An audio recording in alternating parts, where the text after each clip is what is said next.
वज़ीर दाखिला सिंध ज़ियाउल हसन लंजार ने कहा कि जिन पुलिस अफसरान ने अनमोल और पिंकी का केस खराब करने की कोशिश की, उनके खिलाफ कार्रवाई की जा रही है। असेंबली इजलास से खिताब में पिंकी की गिरफ्तारी पर हौसला अफजाई का मुतालबा भी कर दिया।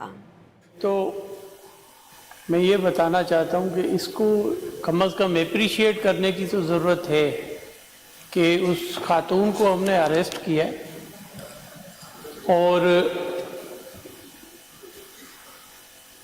उसको कोर्ट ऑफ लॉ में ले आए। इन्वेस्टिगेशन हो रही है। जिस तरह हैंडल करने की कोशिश की गई कुछ पुलिस अफसरान ने, उनके खिलाफ मैंने एक्शन लिया है और उनको इंक्वायरी हो रही है। वो उनका देख लें कि डिटरमिन कर लें हम इंक्वायरी। उनको मुझे अरेस्ट करना पड़ा तो अरेस्ट भी करवाऊंगा। हमारे बच्चों तक चीज़ें आ गई हैं, हमारे घरों तक चीज़ें आ रही हैं ये, और हमारी नई नस्ल जो है इसमें इन्वॉल्व हो गई है। हमारी नई नस्ल तबाह और बर्बाद हो रही है।